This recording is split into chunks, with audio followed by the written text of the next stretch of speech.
Всім привіт! Давно не бачились. Сьогодні я презентую для вас відео про один із своїх робочих днів, а саме про робочу поїздку. Я вагалася, чи варто робити таке відео, але вирішила, що колись згодом мені самі буде цікаво побачити, як я сприймала свої робочі поїздки. Запрошую всіх до перегляду.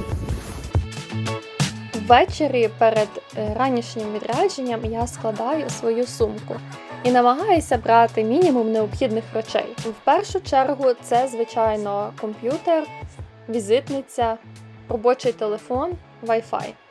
Маленький рушник, який з собою носять, напевно, майже всі, серветки і маски, куди ж без них, антисептик до рук, крем від сонця, буквально 3 одиниці косметики, навушники, гаманець та маски на очі.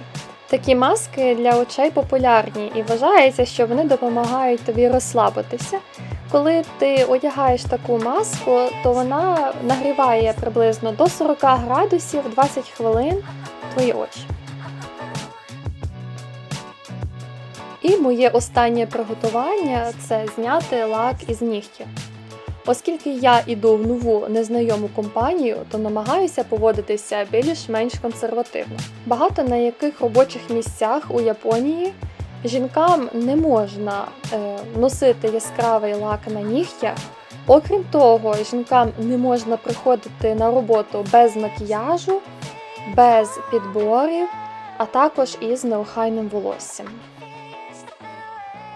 Прокидаюся за допомогою спеціального будильника, який імітує схід сонця і зменшує стрес від прокидання. Я прокидаюся о 5:40 ранку, спеціально, аби мати час для того, аби випити ранкову каву.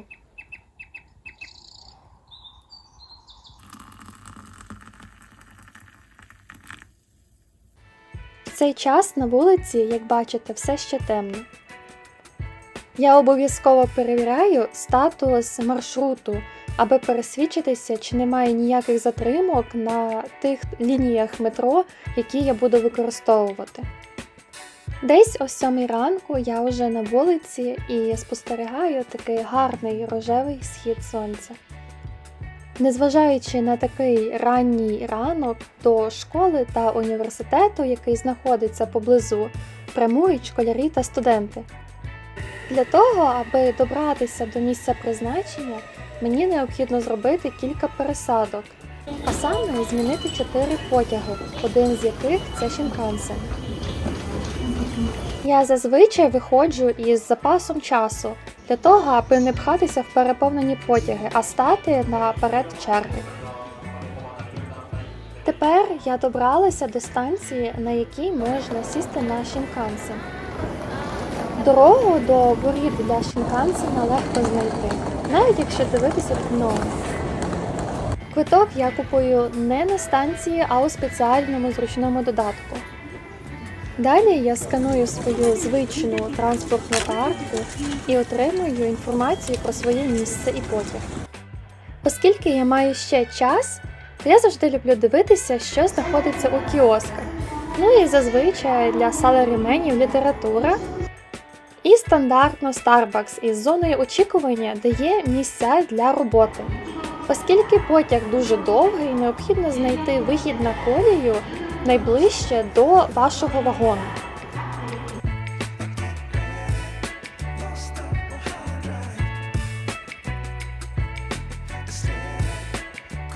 Я сідаю не на кінцевій станції, а на проміжній, то необхідно підготуватися заздалегідь, аби зайти у потяг.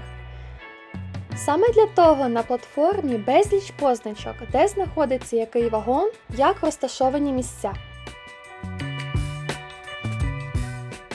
Нумерація вагонів Шінкансену починається від того краю, який знаходиться найближче до Токіо. Всі чекали заздалегідь у черзі, адже є лише 1 хвилина для того, аби зайти у потяг.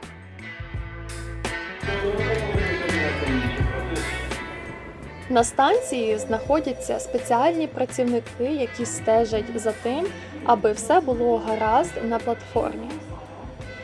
Ви бачите, що цей працівник виконує певні рухи.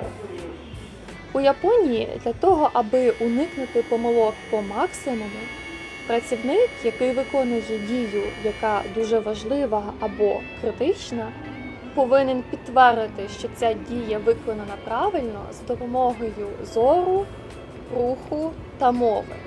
Тобто працівник дивиться, чи він це зробив, промовляє, що він це зробив, і вказує рухом, аби точно закарбувати у своїй пам'яті, що дія виконана правильно.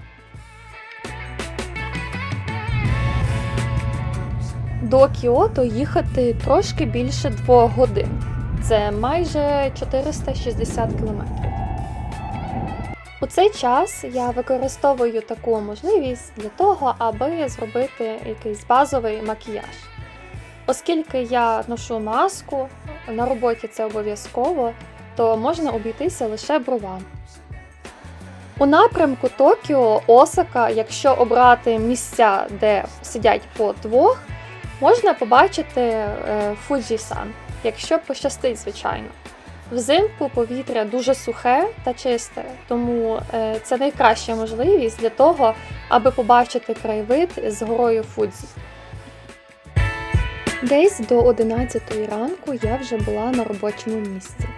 Звичайно, знімати відео на роботі я не можу, але я зберегла такі ілюстративні відео про те, чим приблизно я займаюся. Хоча ці відео з того часу, коли я працювала у лабораторії і робила дослідження у галузі астробіології, а зараз я більше займаюся біомедициною. Моя робота завершена і я прямую до станції Кіото. Ця станція має грандіозну архітектуру і трошки схожа на станцію Осакську. Тут знаходиться безліч магазинів, і я вирішила піти у пекарню для того, аби взяти собі на вечерю якийсь хліб. До мого готелю ще одна станція метро. А поки я спостерігаю японські винаходи, як збирати воду, яка капає зі стелі. Цього разу я обрала новий готель, який знаходиться за 15 хвилин ходьби від станції Кіото або одна станція метро. Це десь кілька хвилин буквально проїхати.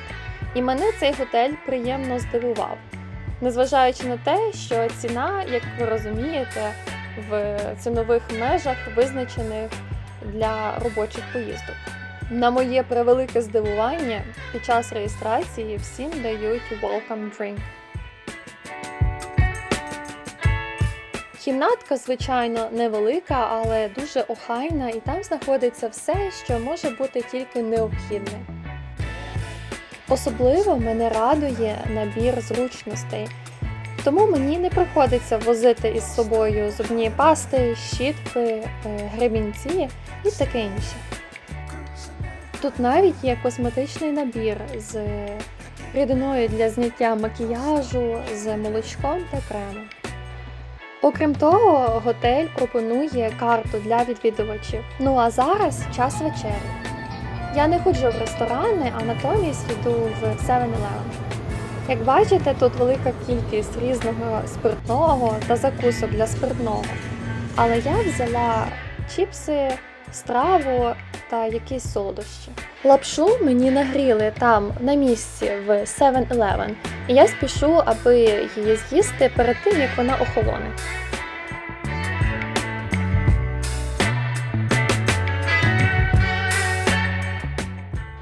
Оскільки у мене вдома немає телевізора, а я насправді досить таки люблю дивитися японське телебачення, то використовую час у готелі для того, аби подивитися, що є на японських каналах.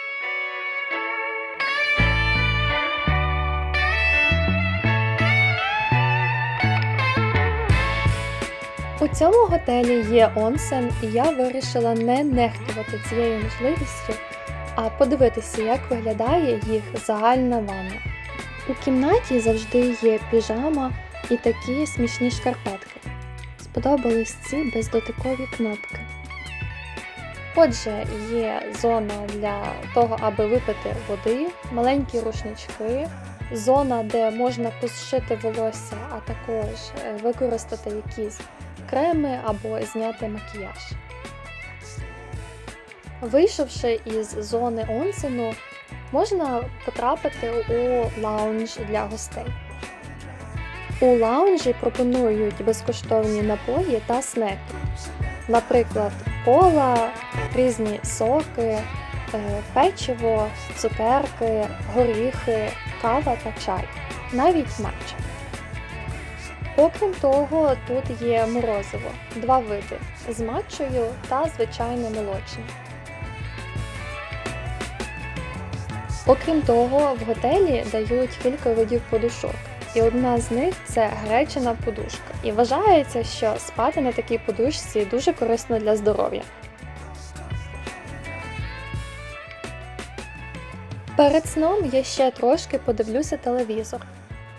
На цьому все, а поки я відпочивати, завтра знову на роботу і повертаюся до Токіо.